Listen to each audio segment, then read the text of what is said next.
हम लोग श्रीमद् भागवतम के तीसरे स्कंद के 20वें अध्याय के 22वें श्लोक से आगे पढ़ेंगे। अभी तक आपने किन की सृष्टि सुनी है?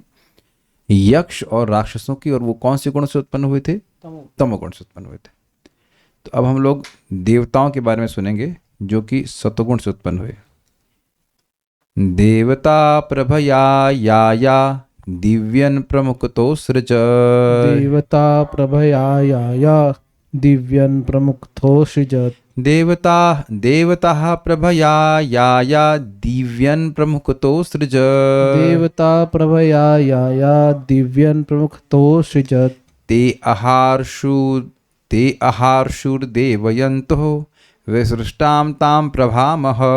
ते अहर्षुर्दिव्यन्तो विशिष्टं तं प्रभम अह।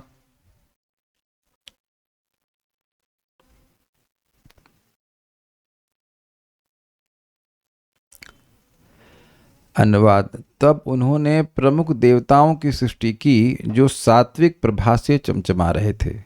उन्होंने देवताओं के समक्ष दिन का तेज फैला दिया जिस पर देवताओं ने खेल खेल में ही अधिकार जमा लिया। तो बेसिकली जैसे रात्रि रूपी शरीर को यक्ष और राक्षस ने स्वीकार कर लिया, उसी प्रकार देवताओं ने दिन रूपी शरीर को स्वीकार कर लिया। लेकिन एक बात ध्यान देने वाली यह है कि ब्रह्मा जी उस रात्रि रूपी शरीर को न अभिनंदन पसंद नहीं किए। लेकिन यहाँ ऐसा नहीं है, यहाँ से कोई वर्णन नहीं है। बस वो उस शरीर को, जो सतगुणी शरीर था, देवता लोग सतगुण में होते हैं ना, तो वो ब्रह्मा जी ने छोड़ दिया। वो तुम लोग उसको स्वीकार कर लो, इतना बस बात यहाँ पे कह रहे हैं। प्रभया दिव्यन, अपनी सात्विक प्रकाश के तेज से देदीप्यमान ब्रह्मा जी ने तमोगुण त्याग दिया और सतोगुण की वृद्धि से वो प्रकाशमय हो रहे हैं। ब्रह्मा जी ने प्रमुखतः मुख्य रूप से याह जिन जिन देवता असृजत, देवताओं की सृष्टि की, देवयंता उन्होंने क्रीड़ा करते हुए, यह एक और अर्थ लिया है देवयंता का, याचना करते हुए। दो अलग अलग अर्थ हैं। देव का मतलब ये होता है क्रीड़ा परायण, जो खेलता हो। तो एक अर्थ लिया गया है जो प्रभुपाद ने अनुवाद में रखा है, क्रीड़ा करते हुए, खेलते हुए। ते उन देवताओं ने विसृष्टाम उस छोड़े गए दिन रूप प्रभाम प्रकाशमय शरीर को अहार्षु धारण कर लिया। मतलब ब्रह्मा जी ने वह दिव्य, भगवान ब्रह्मा जी ने योग शक्ति से एक प्रकाशमान स्वरूप प्रकाशित किया, अपना प्रकट किया। उस शरीर से उन्होंने देवताओं को प्रकट किया। बाद में उन्होंने उस प्रभा युक्त शरीर को त्याग दिया और उस शरीर को देवताओं ने खेल खेल में स्वीकार कर लिया, जो कि दिन कहलाता है। ये बात यहां पे कह रहे हैं। देवता प्रभया या दिव्यन प्रमुख तो सृजत। प्रभया दिव्यन, अपनी सात्विक प्रभा से चमकते हुए ब्रह्मा जी ने प्रमुख रूप से जिन जिन देवताओं को सृजन किया, ते उन्होंने देवयंत अहार्षु क्रीड़ा करते हुए स्वीकार कर लिया। अहार्षु मतलब स्वीकार कर लिया। क्या? ताम विसृष्टाम प्रभाम अह, दिन रूपी उस शरीर को जो कि ब्रह्मा जी के द्वारा त्याग दिया गया था। तो अब तो बात समझ में आ ही रही होगी। वो पहले योग शक्ति से तमोगुण रूपी शरीर को प्रकट करते हैं, फिर उसको त्याग देते हैं। अब सात्विक सतोगुण को स्वीकार करके वह एक सात्विक शरीर प्रकट करते हैं जो प्रभा से युक्त होता है, फिर उसको भी त्याग देते हैं। That's a whole point. सृष्टि के लिए, सृष्टि के पर्पस के लिए वह कुछ स्वीकार कर रहे हैं, ये बात है। श्रीधरी, सात्विक प्रभा से देदीप्यमान अर्थात प्रकाशमान ब्रह्मा जी ने जो सात्विक देवता थे उन सबों की मुख्य, भाई क्या कर रहे हैं,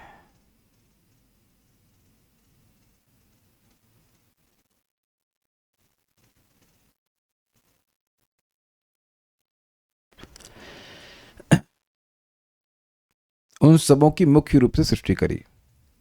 यद्यपि, अब ये इंटरेस्टिंग है, यद्यपि देखते कौन समझता है इसको।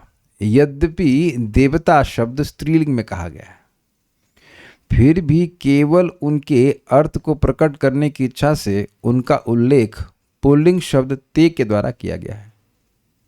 तो देवता स्त्रीलिंग में होता है, ये टीका समझिए आप। क्या देवता शब्द स्त्रीलिंग में होता है? तो ऐसा क्यों कह रहे हैं? देखिए बात ये है, आप इस श्लोक को देखेंगे तो इसमें लिखा है याह, ये भी स्त्रीलिंग का प्रयोग है।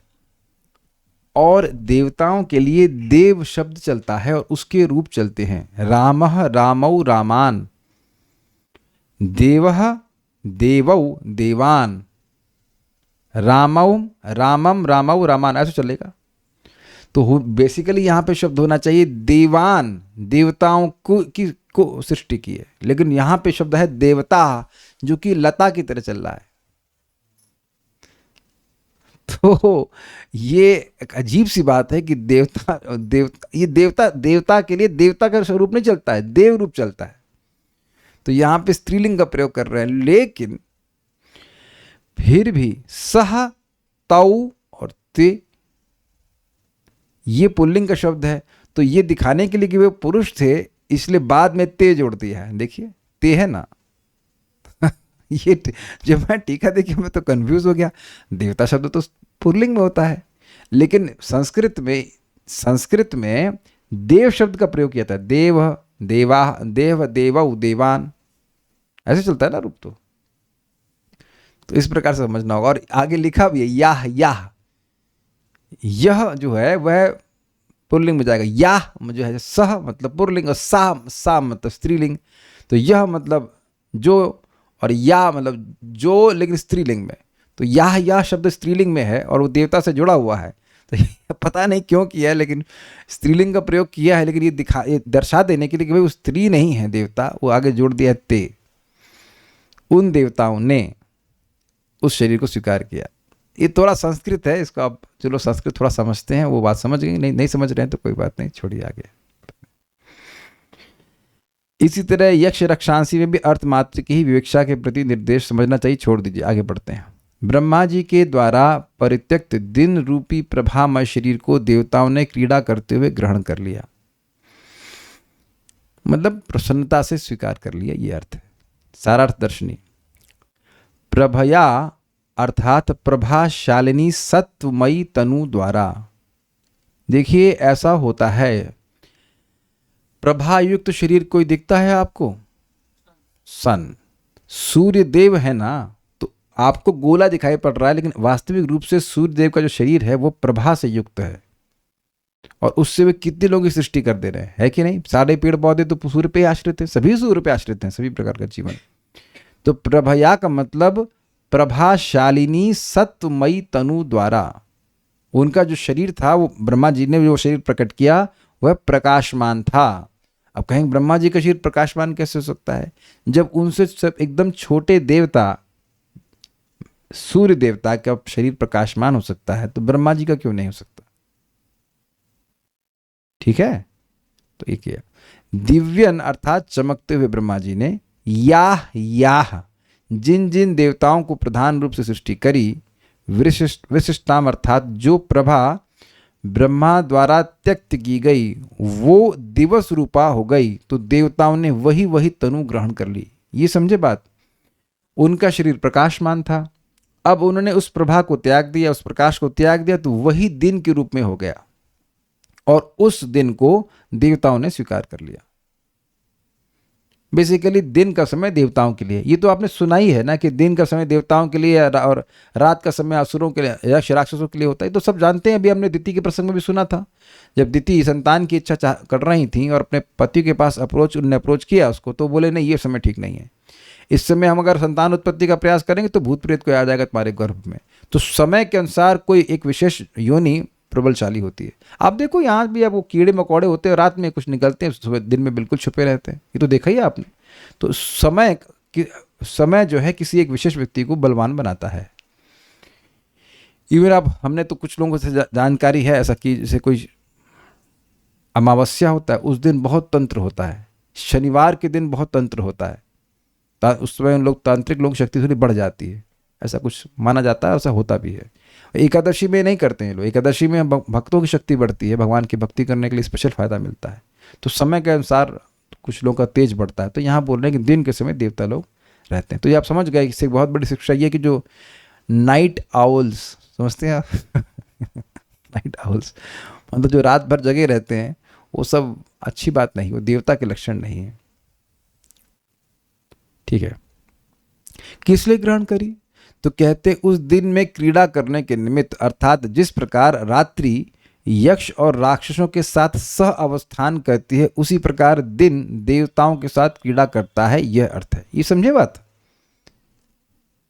अगर मैं कहूं कि भक्तों के लिए, आपके लिए सबसे अच्छा समय कौन सा है, तो आप स्पष्ट कहेंगे ब्रह्म मुहूर्त का समय।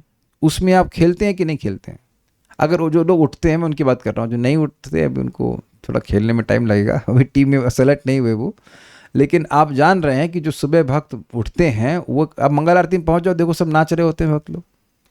तो भक्तों के लिए खेलने का समय, अच्छा समय, सबसे अच्छा समय कौन सा है? ब्रह्म मुहूर्त का समय है। कितने लोग कहेंगे कि भाई 10 बजे सबसे बढ़िया समय जब करने का। आप देखेंगे नहीं 10 बजे तो यार नहीं, सही ऐसा नहीं है। तो आप समझ रहे हैं कि you feel happy in the ब्रह्म मुहूर्त आवर्स। तो स्पष्ट है। तो क्रीड़ा करते हुए स्वीकार कर लिया, मतलब दिन के समय देवता लोग बड़े प्रसन्न हो जाते हैं, ये अर्थ हुआ। उसमें खूब अच्छे से वो अपना कार्य करते हैं, जैसे कि यक्ष और राक्षस लोग रात्रि में खूब खुश हो जाते हैं। ये बात है। देवयंतः अर्थात याचमान, यानी देवताओं ने उस दिन को प्राप्त करने की याचना करी। अब कहेंगे दिन को प्राप्त करने की याचना करी, मतलब उसमें वह प्रबल हो जाएंगे। जैसे कितने लोग प्रार्थना नहीं करते हैं भगवान से कि भगवान जी सुबह उठा देना ब्रह्म मुहूर्त में?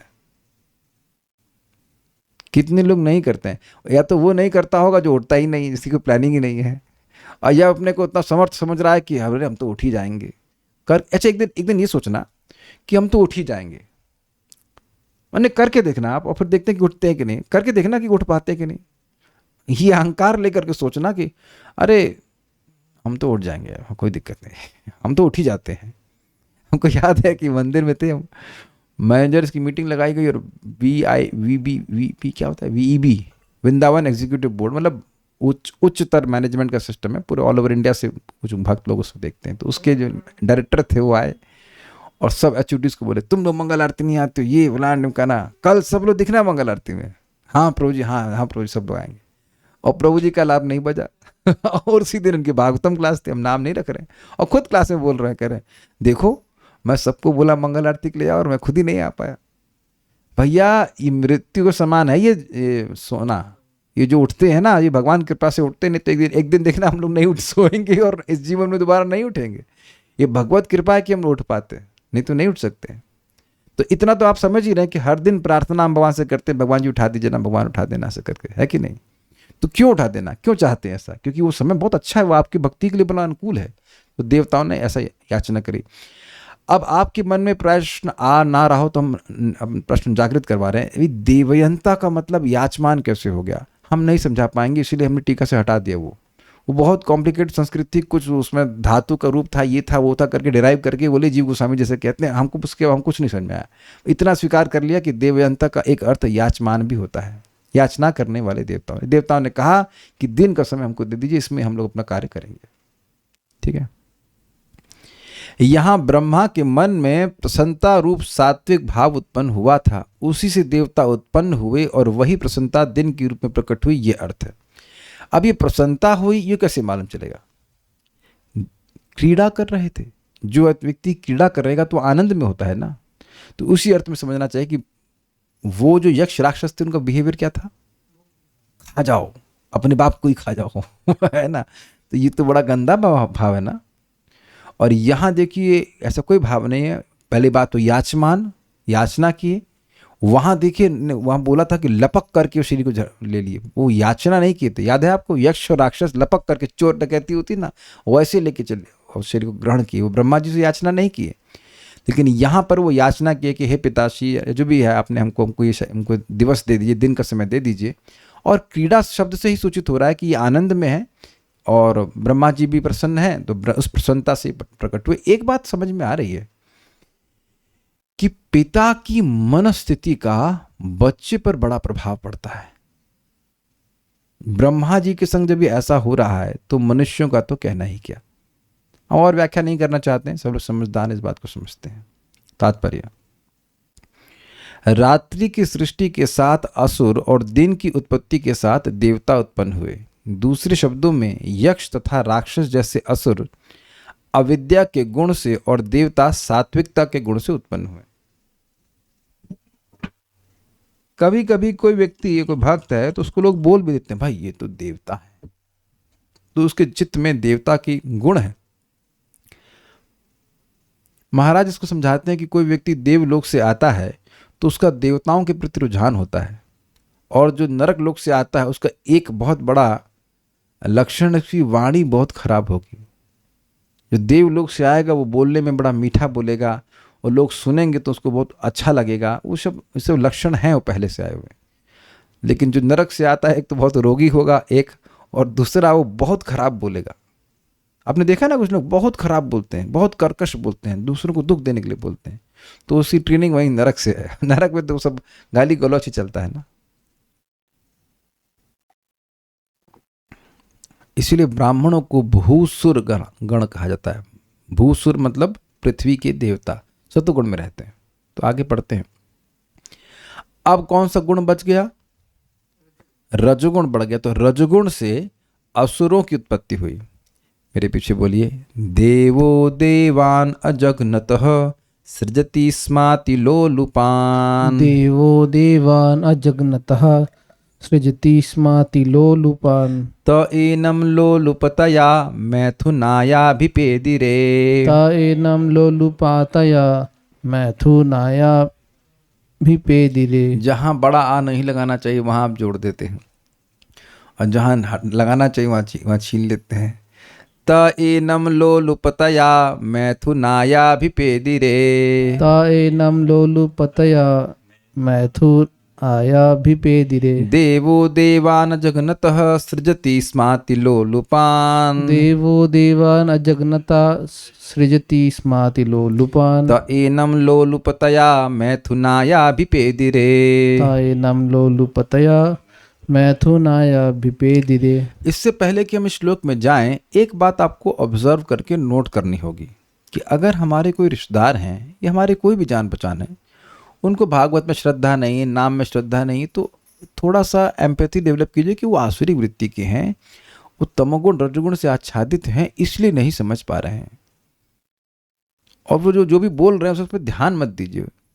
कुछ समझ में आ रहा है? ये जस्ट उनका पहले का बैक ऐसा संस्कार ऐसा है कि वही संस्कार उनको बुलवा रहा है, इसलिए गीता भागवत में कोई उनको विश्वास नहीं हो रहा है। लेकिन आप उन लोगों की संगत में बैठेंगे कि जो लोग भागवत से विश्वास रखते हैं, तो आप भी वैसे बनते चले जाएंगे। Association is very powerful, very powerful. Actually सारा गेम संगत का ही है। संगति व्यक्ति करने लग जाता है तो सारा ज्ञान सब कुछ अपने आप आने लगता है, और बहुत तीव्रता से आने लगता है। आगे बढ़ते हैं। ब्रह्मा जी ने अपने नितंब प्रदेश में, हिप्स रीजन, कमर के नीचे वाले प्रदेश से असुरों को उत्पन्न किया जो अत्यंत कामी थे। अत्यंत कामी होने के कारण वे संभोग के लिए ब्रह्मा जी, यानी उनके मतलब ब्रह्मा जी के निकट आ गए। अब ये कितनी गंदी इच्छा है। देखिए, एक बात समझ लीजिएगा, रजोगुण से ही काम उत्पन्न होता है, और किसी भी प्रकार का काम उत्पन्न हो गया तो एक सिम्टम समझ लीजिए उसका है कामातुरम न भयम न लज्जा। जो व्यक्ति कामातुर हो गया उसको कोई भय नहीं होता है और उसको कोई लज्जा नहीं होती है। ये शास्त्र का वचन है, श्रीमद् भागवत से ही है जहां तक मुझे स्मरण आ रहा है। काम प्लस आतुरम न भयम न लज्जा। जो व्यक्ति कामातुर हो गया उसको न भय होगा न लज्जा होगी किसी भी चीज़ के लिए। अब ये जो बात लिखी गई इसको बोलने में भी लज्जा आ रही है, लेकिन इन लोगों को कोई लज्जा नहीं आ रही है, क्योंकि ये रजोगुण से उत्पन्न हुए, इस कारण से कामुक तो हैं ही। अब इस कामना को कैसे उपयोग करना चाहिए यह भी वे नहीं समझ पा रहे हैं। ये रजोगुण बड़ा डेंजरस है। तमोगुण से आपने देखा था ना, हिंसा की प्रवृत्ति आती है, और रजोगुण से व्यक्ति को भोग की प्रवृत्ति आती है। और इस बात को भगवद गीता में समझाया गया है, काम एषः क्रोध एषा रजोगुण समुद्भवा। ये रजोगुण से काम उत्पन्न होता है। तो वहां पर श्रीमद् रामानुजाचार्य जी ने स्पष्ट कहा है, जब भगवान ये बोल रहे हैं कि रजगुण से उत्पन्न होता है, इससे सूचित होता है कि सतगुण के अनुशीलन से यह उत्पन्न नहीं होगा। अगर व्यक्ति सतगुणी कार्य करता रहता है तो धीरे धीरे रजोगुण की जो वृत्ति है वो समाप्त होगी। काम को नहीं, मेन पॉइंट क्या है, काम से परेशान मत होइए। काम का जो बीज है, जो रजगुण है, जिसकी वजह से कामना उत्पन्न हो रही, भौतिक कामनाएं, उसको देखना चाहिए कि मैं रजोगुण का संपर्क नहीं करूं। जो दृश्य देख रहा हूं वो रजगुणी नहीं होने चाहिए, जो बातें कर रहा हूं वो रजगुणी नहीं होनी चाहिए, जो भोजन कर रहा हूं वो रजगुणी नहीं होना चाहिए। जहां जहां से रजगुण की सप्लाई हो रही है वो काटना होगा। बस सिंपल है। जैसे मान लीजिए कि गले में कफ पड़ रहा है, जस्ट फॉर सिंपल एग्जाम्पल, तो अब आप वहां देखेंगे ना कि किन किन चीजों से कफ पड़ रहा है। आप ये नहीं देख रहे हो, देखोगे कि कफ बढ़ रहा है, दैट्स ओनली सिम्टम। कुछ समझ रहे हैं? कफ अपने आप तो नहीं बढ़ा है, उसके पीछे कुछ कारण है कि भाई चावल है, दूध है या केला है, जो भी चीज मतलब इस तरह की होती है, उसको बंद करता है ना व्यक्ति। जो सोर्स है वो बंद कर देंगे तो फिर वो जो सिम्टम अपने आप बंद हो जाएगा।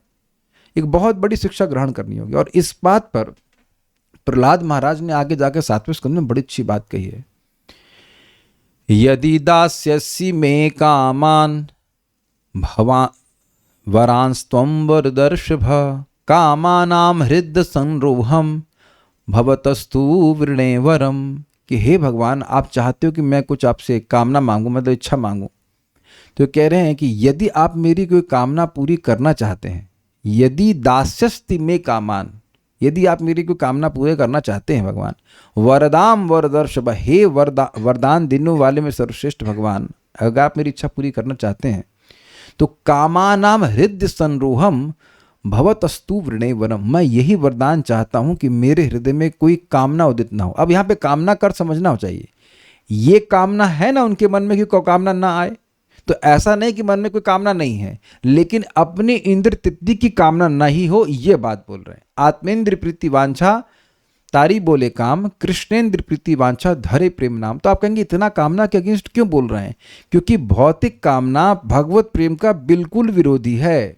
जब मैं अपनी इंद्रियों की तृप्ति चाहता हूं तो उसे काम कहते हैं, और जब मैं कृष्ण की इंद्रियों की तृप्ति चाहता हूं तो प्रेम कहते हैं। तो एक ही समय में आप दो इच्छा तो नहीं कर सकते हैं। आप लोग कुछ मेरी बात समझ रहे हैं? या तो मैं इंद्रिय तृप्ति करूंगा या मैं कृष्ण की तृप्ति करूंगा। अब दोनों एक साथ तो नहीं हो सकता है ना। कुछ दिख रहा है कि कैसे ये भक्ति का विरोधी है, ये एकदम क्लियर समझ में आ रहा है। भाई या तो आप प्रसाद ग्रहण करेंगे तो भगवान का प्रेम बढ़ेगा, और या तो भोग ग्रहण करेंगे जो हमको और भोगों में प्रवृत्त करेगा। एक ही टाइम पे एक सेकंड में आप माया और कृष्ण दोनों को तो नहीं चुन सकते हैं ना। तो माया को व्यक्ति कब चुनता है? जब हृदय में कामना होती है। आप ऐसा नहीं कह सकते कि कामना नहीं थी और माया को हमने चुन लिया। किसी भी रूप में माया को चुन रहा है तो उसके हृदय में कुछ भोग वासना है। ये सारी चीजें एकदम क्लियर समझ में आ रही है कि नहीं आ रही? इसीलिए, और उसमें भी वहां पे प्रहलाद महाराज कहते हैं कि काम ही सारे दुर्गुणों का कारण बन जाता है, हर प्रकार के सद्गुण को नष्ट करने वाला होता है। क्योंकि सद्गुण कैसे आते हैं? भगवान की भक्ति करने से आते हैं। तो भक्ति का बिल्कुल विपरीत है, ये समझ में आ रहा है। इसीलिए भक्तों को रजगुण से बचना चाहिए। देखिए, भक्त लोग विभिन्न प्रकार के कार्य करते हैं तो ऐसा लगता है कि वो रजगुण में है, लेकिन वो भगवान की सेवा के संबंध में होता है। लेकिन जब रजगुण से प्रेरित होकर व्यक्ति कार्य कर रहा है तो वह भगवान के लिए कार्य नहीं करेगा। मैं रिपीट कर रहा हूं, आप भगवान के लिए मान लीजिए कुछ दौड़ करके सामान लेके आ रहे हैं तो ऐसा लग सकता है कि रजगुण में है। ये एक भक्त को बोल दिया किसी ने, वो मृदंग बजाना सीख रहे थे, वीरभद्र प्रभु को, अरे ये मृदंग बजाना रजगुण में है। पहली बात तो शास्त्र का कोई ने कोटेशन नहीं दिया। अब मृदंग बजाना रजगुण में है तो ललिता विशाखा देवी भगवान कृष्ण की लीला में काहे मृदंग बजा रही हैं? वहां तो कोई गुण नहीं है, ये दिव्य इंस्ट्रूमेंट है ना। कुछ ग्रहण कर रहे हैं। भगवान की सेवा तो ना इस प्रकार से, जो वस्तुएं भगवान की सेवा में होती है तो दिव्य होती हैं। खैर उस व्यक्ति को नहीं पता था, लेकिन पॉइंट क्या है कि हम किसी भी चीज का उपयोग भगवान की सेवा में करते तो वो दिव्य चीज है।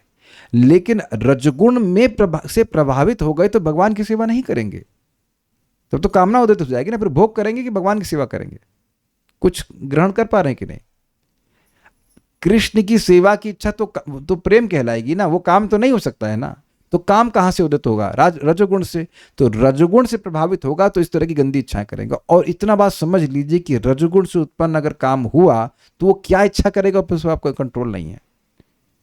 एक बार कामना उदित हो जाती है तो फिर व्यक्ति रुक नहीं पाता है। क्या श्लोक भगवान गीता में कहते हैं? इंद्रियाणी ही प्रमाथीनी हरंती प्रसभम मनः। इंद्रियाणी ही प्रमाथीनी, इंद्रियां जो है वो प्रमाथी हैं, मथ देती हैं। जैसे वो मट्ठा समझते हैं ना, मट्ठे को जब मथा जाता है तो उसकी स्वतंत्र शक्ति नहीं होती कि वो मथ रहा है कोई तो वो स्थिर रह जाए। तो इस प्रकार से इसलिए बेस्ट है कि इच्छाओं को उदित ही ना होने दिया जाए। तो ये कैसे होगा? रजगुण से दूर रहे, भगवान की भक्ति में लगा रहे। उसके बाद भी इच्छाएं पूर्व के संस्कार से उदित होती हैं, वो तो ठीक है, मतलब वो तो होती ही रहेंगी, लेकिन भगवान की भक्ति में लगा रहे। तो जितना जितना निर्गुण वस्तु को संपर्क करेगा ऐसी इच्छाएं नहीं आएंगी। नहीं तो एक बार इच्छा आ जाती है तो फिर उसके अनुसार व्यक्ति को कार्य करा के ही मानती है। ये बहुत खतरनाक है। इस तरह की गंदी इच्छा बताइए इन लोग किसमें आ गए, क्यों आई? हैं ही रजोगुणी लोग। देवः, प्रजापति ब्रह्मा जी ने जघनतः अपने नितंबों से यानी कमर के नीचे के प्रदेश से अति लोलुपान, स्पष्ट शब्द है, लोलुप मतलब लालची है कह सकते हैं, अत्यंत कामासक्त अदेवान। अदेवान मतलब जो देवता नहीं। अब देख रहे हैं यहाँ पे, यहाँ देवतान नहीं लिखा है, देखिए क्या लिखा है? देवान, अदेवान।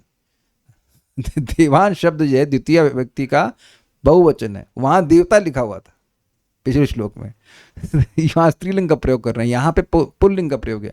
अदेवान, जो देवता नहीं है, अर्थात असुरों की सृजति स्म, सृष्टि करी। तो आप कहेंगे अंतर क्या है? यक्ष राक्षस अलग कैटेगरी है, असुर एक अलग कैटेगरी। असुर लोग राजोगुण में रहते हैं और यक्ष राक्षस तमोगुण में रहते हैं, तमोगुण प्रधान है ऐसे कहना चाहिए। ते वे असुर लोलुपतया, कामुक होने से, मैथुनाया, मैथुन के लिए, एनम, इन ब्रह्मा जी की ओर, एनम मतलब इन ब्रह्मा जी की ओर, अभिपेदिरे अर्थात लपके। देवः अदेवान अजग्नतः, अजग्नतः शब्द है ना, नहीं सॉरी जग्नतः। देव अर्थात ब्रह्मा जी ने अदेवान अर्थात असुरों को, जो देवता नहीं है, उनको जग्नतः अपने जंघा मतलब जंघा प्रदेश से सृजति स्म, उनको सृष्टि करी। कैसे वह थे? तो कहते हैं अति लोलुपान, अत्यंत कामासक्त थे। त एनम लोलुपतया, ते ता मतलब ते इन लोगों ने, इन असुरों ने, एनम इन ब्रह्मा जी को, लोलुपतया, लोलुपता के कारण अर्थात कामासक्त होने के कारण, मैथुनाया अभिपेदरे, मैथुन के लिए उनकी ओर लपके। अब देखिए एक बात और समझने वाली है, काम हमेशा गलत नहीं होता। क्या प्रमाण है? भगवान भगवद गीता में कहते हैं धर्म अविरुद्ध भूतेषु कामोस्मि भरतर्षभा। जो धर्म के अविरुद्ध है वैसा काम मेरी अभिव्यक्ति है। अब भगवान कितने प्योर हैं? भगवान तो सबसे शुद्ध है। परम पूज्य राधा गोविंद महाराज इस बात को कहते हैं कि देखिए कितनी अद्भुत बात है कि भगवान तो परम शुद्ध है, तो वह काम जो धर्म के अविरुद्ध है, अर्थात कृष्ण भावना भावित संतान के लिए अगर कोई पत्नी अपनी विवाह से जो स्वीकार की गई है पत्नी, उसका संग करता है, तो वो भगवान की अभिव्यक्ति है। क्योंकि ऐसे मनुष्य देह एक ऐसे जीव को दी जाएगी जो उसके लिए योग्य है, जो भक्त बनेगा। कितना अमेजिंग है ना।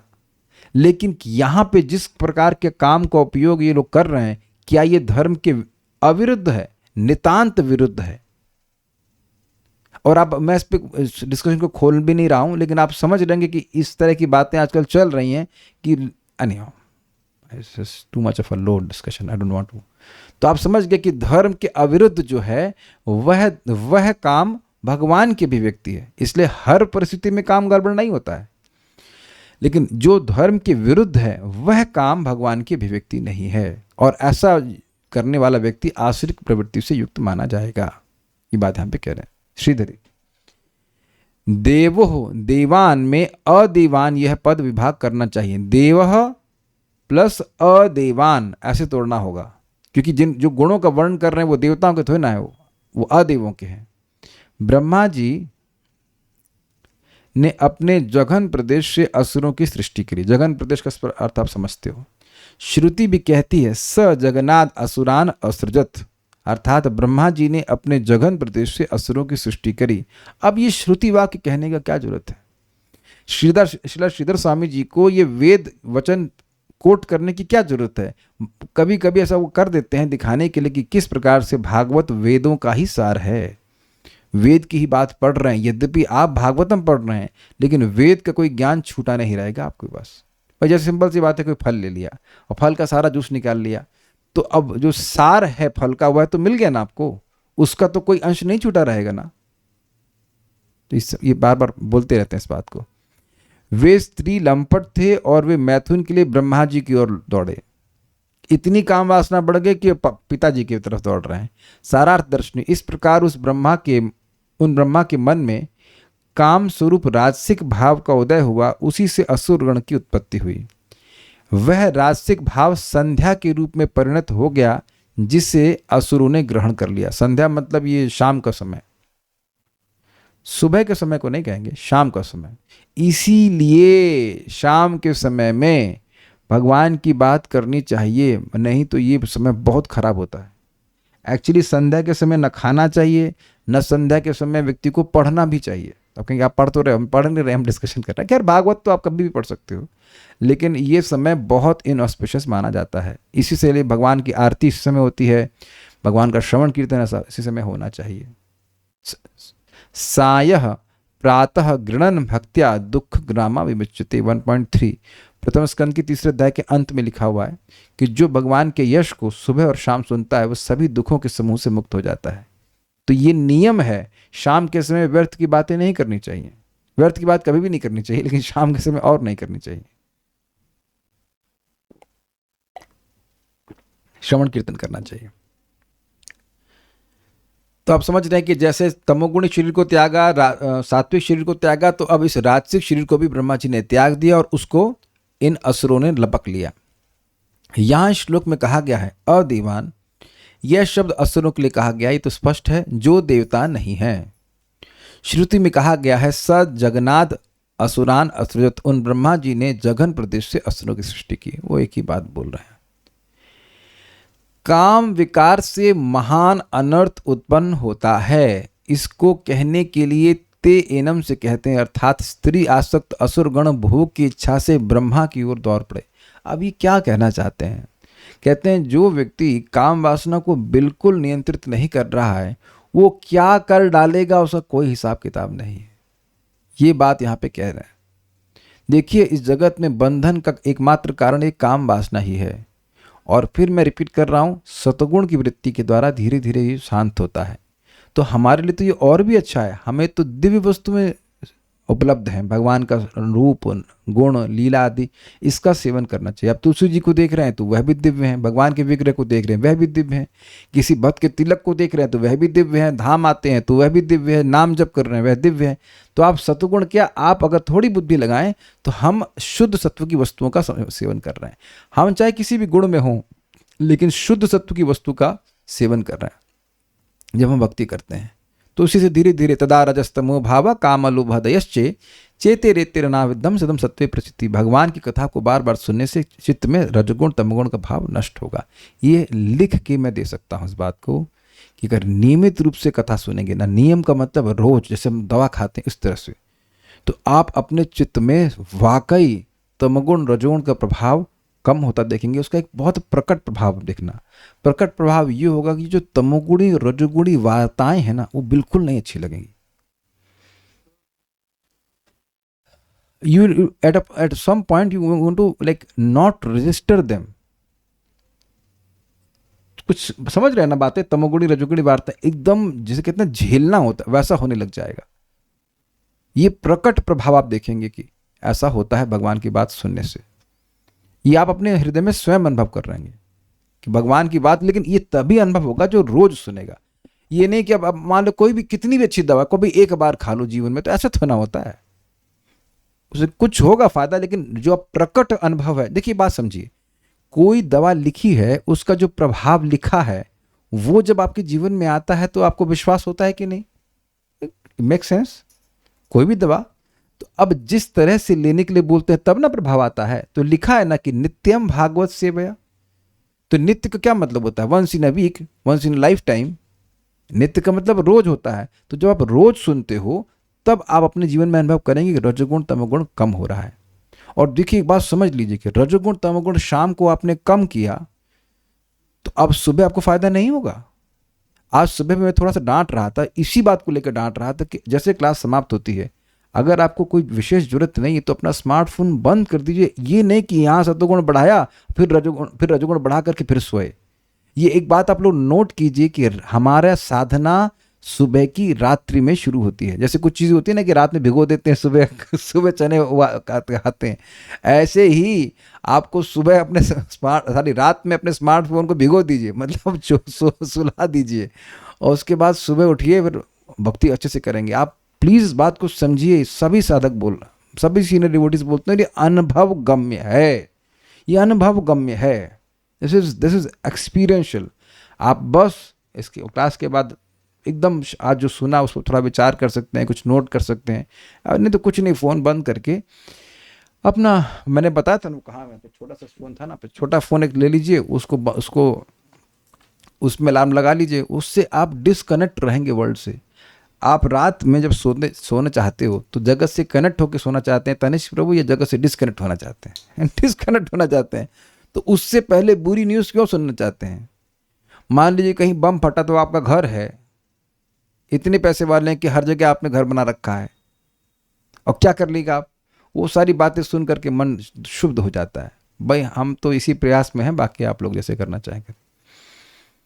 ये बहुत इंपॉर्टेंट बात है। फालतू की बात सुनता है तो वही बात फिर सुबह घूमती है। एनीवेज, तो खैर हमसे बातें समझा ही रहते। तात्पर्य, एक बहुत बड़ी गलती आजकल के ग्रह मेधी लोग करते हैं कि भाई जीवन जब हमारा युवावस्था में तो भोग क्यों ना करें। जब मतलब उनका कहने का सिस्टम है कि जब तक शरीर एकदम रोगी ना हो जाए तब तक भोग भोगते रहो, और वो सोचते हैं ऐसा कि अब बुढ़ापे में एकदम से उसको ख़त्म कर देंगे। ऐसा नहीं होता है, ऐसा नहीं होता है, ऐसा नहीं होता। एकदम से हम त्याग देंगे ऐसा कुछ नहीं होता। हम जब एक बार क्लास दे रहे थे मंदिर में, तब मैं आश्रम में था, और वहाँ पे एक 70 साल के व्यक्ति थे, और बोले कि अभी स्त्री संग की इच्छा हमारे को जलाती रहती है, परेशान करती रहती है, जबकि वो तथाकथित रूप से अपने परिवार को त्याग के आ गए थे। तो संस्कार कैसे चला जाएगा तुरंत? तो एनीवेज, तात्पर्य, विषयी जीवन इस भौतिक संसार की आधार भूमि है। आधार भूमि का मतलब जिस पे पूरी बिल्डिंग टिकी हुई है। यहाँ पर भी यही दोहराया गया है कि यह असुर विषय वासना के अत्यंत प्रेमी होते हैं। जो विषय वासना से जितना ही मुक्त होता जाता है वह उतना ही देवत्व के स्तर की ओर अग्रसर होता है, और जिसका काम वासना के प्रति जितना झुकाव होता है वह उतना ही आसुरी जीवन की अधोगति को प्राप्त होता है। देखिए भक्त, ये सब सुन करके निराश नहीं हो, आप अपने निर्णय को देखिए, आपका निर्णय क्या है। भक्त अब मान लीजिए एकदम बीमार अवस्था शुरू, खूब काम वासना भरी हुई है, चलो कोई बात नहीं, लेकिन वह शास्त्र सुनकर उसका दृष्टि किधर है, निर्णय किधर है? ये सुना आपने तो आप किधर जाना चाहते हैं? आप असुर की तरफ जाना चाहते हैं या देवत्व की तरफ जाना चाहते हैं? तो उत्तर स्पष्ट है कि आप देवता की तरफ जाना चाहते हैं। जो जिधर जाना चाहता है उसको वैसा ही माना जाएगा कि नहीं माना जाएगा? कुछ ग्रहण किया आपने? जिसका झुकाव जिधर है, भाई योग्यता है कि नहीं उसे, मतलब जिसका झुकाव उधर उसको वैसे ही माना जाएगा। तो मान लो कोई मान लीजिए 100% काम वासना से युक्त है, लेकिन अब उसके मन में है कि काश मैं से मुक्त हो जाता, तो उसके लिए वो जो उपाय करेगा उसके लिए उसकी सराहना की जानी चाहिए। और कोई एकदम कुछ ठीक भी है लेकिन कहेगा नहीं अब ये तो बड़ा अच्छा भोग रहे हैं तो हम भी भोगेंगे, तो वो फिर नियत गड़बड़ हो जाएगी। तो उम्मीद है कि बात आपको समझ में आ रही होगी। हम लोग जानते हैं कि भक्ति करता है व्यक्ति तो इंद्रियों से संघर्ष होता है, दैट्स ऑल राइट, लेकिन उसकी इच्छा भगवान का शुद्ध भक्त बनने की, तो भगवान इस बात को देखते हैं, और भगवान की भक्ति करते रहना चाहिए, और अपनी तरफ से प्रयास करते रहना चाहिए कि हम इन वासनाओं से बचे रहें। कुछ कहना चाहते हैं?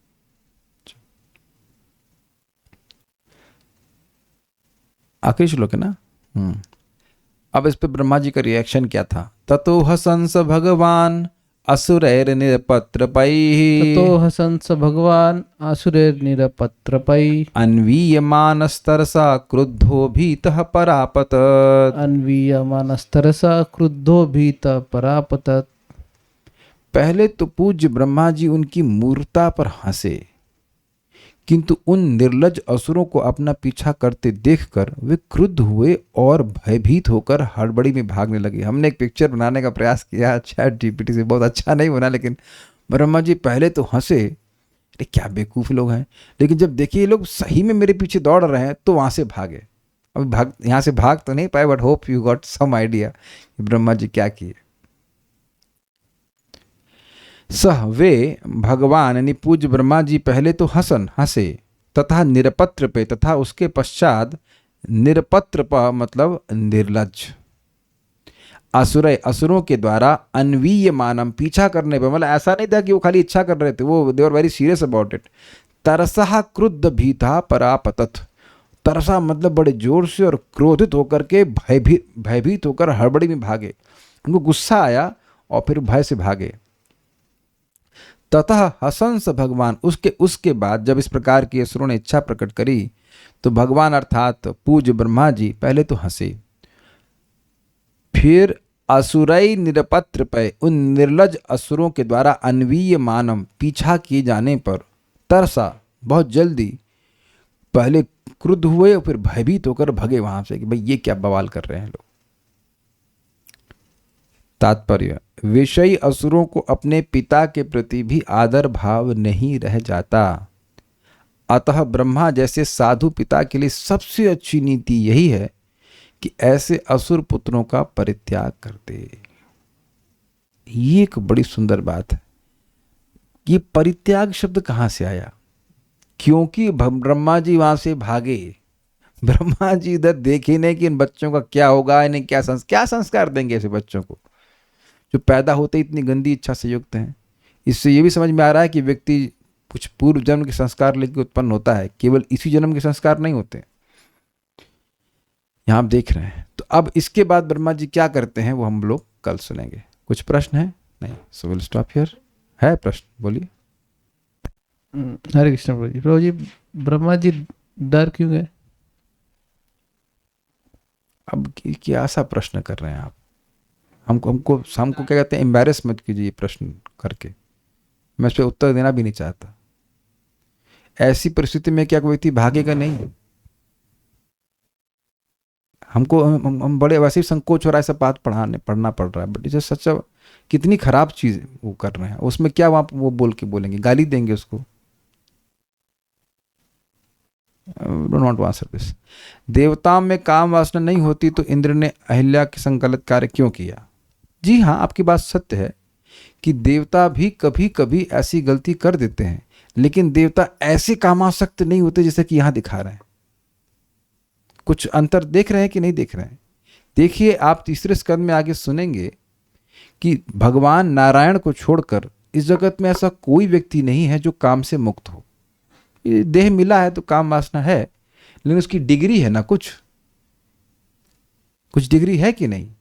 अरे काम ना हो तो स्त्री पुरुष संतान भी उत्पन्न क्यों करेंगे? तो उसकी डिग्री का, उसको फिर देवता लोग जानते भी हैं। तो अहिल्या के संग क्यों किया, इसका उत्तर मेरे पास नहीं है। कि इतना पता है कि हाँ, कामासक्त तो हो जाते हैं, लेकिन उनको कुछ सेंस है कि भाई क्या करना चाहिए। और मैं ज़्यादा खोल के नहीं कहना चाहता हूँ, भागवतम क्लास है ये।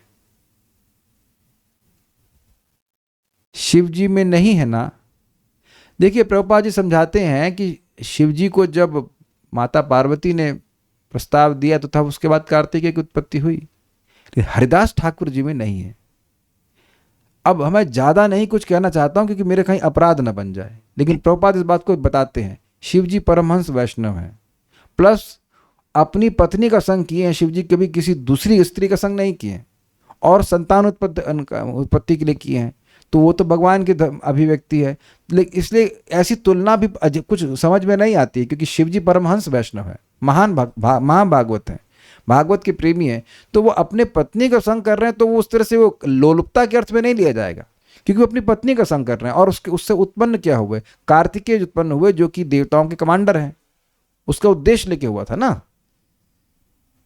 तो इतना बात समझ लीजिए कि वो तो स्वयं भगवान से अभिन्न है, तो इस प्रकार से काम उनको दबा दे, ऐसा नहीं होता। अब उनकी पत्नी का संग तो करना धर्म है पति का, वो भी संतान उत्पत्ति के लिए, तो भगवान उसका तो विरोध नहीं कर रहे हैं। लेकिन प्रभुपाद से कुछ तुलना कभी कभी कर देते हैं। ब्रह्मा जी के मन में भी कभी काम वासना आ गई थी, but that's was a very rare incident. और वह भी बताते, हमने सुना था कि जब वो भगवान के आशीर्वाद देने से पहले की बात है, जब भगवान ने आशीर्वाद दिया उसके बाद ब्रह्मा जी को कभी परेशान नहीं किया। देखिए, बाकी लोगों में कितनी है नहीं उससे मतलब नहीं, आप अपनी चिंता कीजिए कितनी है कितनी नहीं है, समझे बात।